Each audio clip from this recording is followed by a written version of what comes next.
em campo, né? A gente estando lá em loco, com os professores, com a rede e tudo mais, o que a gente percebeu?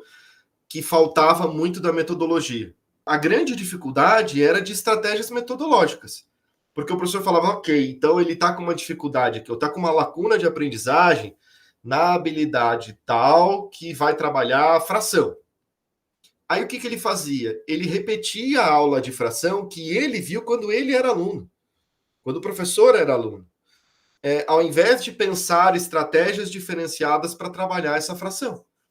Ou trabalhar com um jogo, ou criar uma estratégia diferente, associar a fração a, a outras unidades temáticas, né? Fração está em números, você pensar relacionado a grandezas e medidas. Você não tinha uma estratégia metodológica muito bem construída. Então, os professores que conseguiam pensar um pouquinho fora da caixa, ou seja, conseguiam pensar em outras estratégias metodológicas, conseguiam implementar transformações de uma maneira muito mais efetiva. Eu estou usando a fração como exemplo, poderia ser qualquer outro conteúdo aí, porque o professor olhava para o conteúdo, ele não olhava para o desenvolvimento da habilidade. Ele olhava para a fração e ficava preso na fração. Ele não conseguia pensar o que de fração esse estudante precisava desenvolver.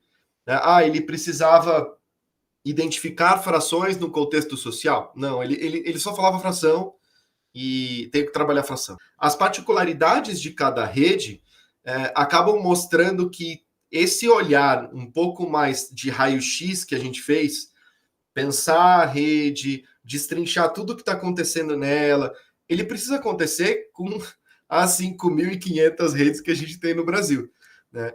Porque se a gente ficar pensando num plano muito macro, a gente não olha para estas particularidades. Essas particularidades, elas mostram muito do que a gente precisa trabalhar quanto à estrutura de escola, quanto à estrutura de rede e tudo mais.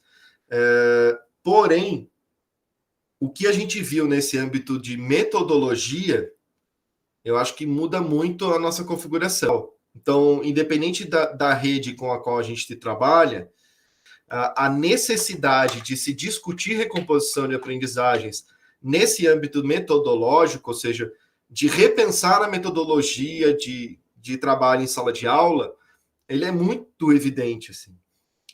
Então, falou assim, eu preciso ter uma atenção com relação a essa e essa habilidade em matemática, ou em língua portuguesa, ou em ciências da natureza.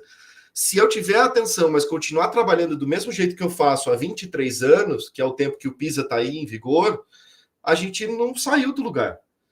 Então, ou eu tenho mudanças metodológicas, ou a coisa vai continuar chovendo a mesma chuva, do mesmo tempo, evapora do mesmo jeito, e a gente não vai conseguir render uma boa colheita aí de resultados, porque a gente não soube lidar com isso, né?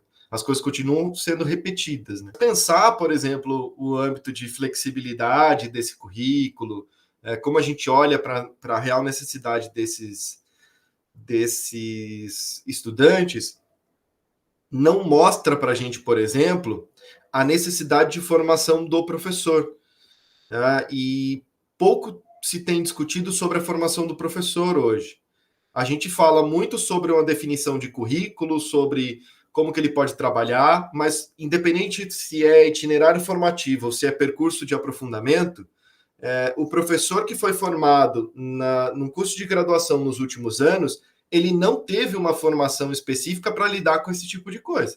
E onde que ele aprende efetivamente? Com as trocas, com o diálogo entre áreas. Então, um professor, por exemplo, de Instituto Federal, ele tem a oportunidade de dialogar, o professor de Ciências da Natureza, de Biologia, com de Física, com de Química, com de História, e pensar, por exemplo, projetos. A gente tem oportunidades de discutir temas de um jeito muito diferente. Né?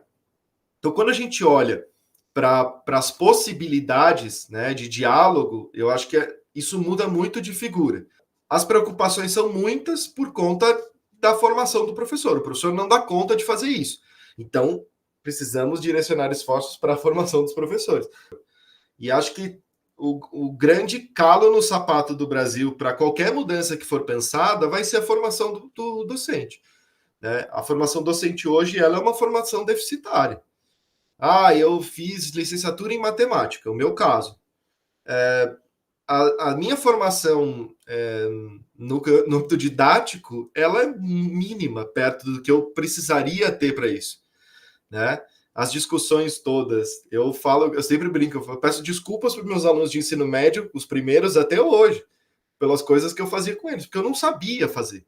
Eu cheguei em sala de aula sem saber fazer. Aí uma série de coisas vão sendo atropeladas nesse processo, né? A formação do professor acontecendo EAD, né? E você tem um grande boom de cursos EAD para esse tipo de formação. Então, qual é a qualidade que se tem? Não criticando ou elogiando esse processo, mas qual é a experiência, por exemplo, de sala de aula que esse cara tem quando ele faz um curso EAD? Se a gente for pensar, um exemplo simples, se a gente for pensar homologia de processos. Homologia de processo que a gente usa muito em formação continuada de professor é o quê? Eu faço com o professor aquilo que se espera que ele faça com o estudante. Numa formação à distância, por mais que você tenha a informação e algumas estratégias de discussão, nem sempre você tem essa homologia acontecendo. E aí, como é que a gente garante uma aprendizagem efetiva? Como é que você garante uma reprodução dessas práticas? Então, pensar diferentes estratégias metodológicas é legal, é bacana, a gente pode falar. Mas uma coisa é eu falar 1 hora sobre metodologia ativa. Outra coisa é eu implementar uma metodologia ativa e discutir com esses estudantes, experimentar, levar para a ponta, e aí funcionou, não funcionou, o que faria diferente, o que não faria, para depois a gente pensar em efetivamente levar para a sala de aula. Então, tem uma diferença muito grande na formação docente. Então, o Brasil é um país continental que tem problemas para que essa formação aconteça. Ok. Mas as redes municipais podem fragmentar esse processo, as redes estaduais podem fragmentar esse processo. O trabalho que a gente fez de recomposição, no fim das contas, foi um pouco esse. A gente ia lá para o campo e trabalhava com o professor pensando como é que ele poderia experimentar aquilo de um jeito diferente. A gente está falando de duas coisas bem diferentes, que é a estrutura curricular, que precisa mudar, a gente já entendeu que precisa mudar, não só a estrutura, a prática do professor também precisa mudar, e ela só vai mudar com uma formação docente que realmente acompanhe esse processo.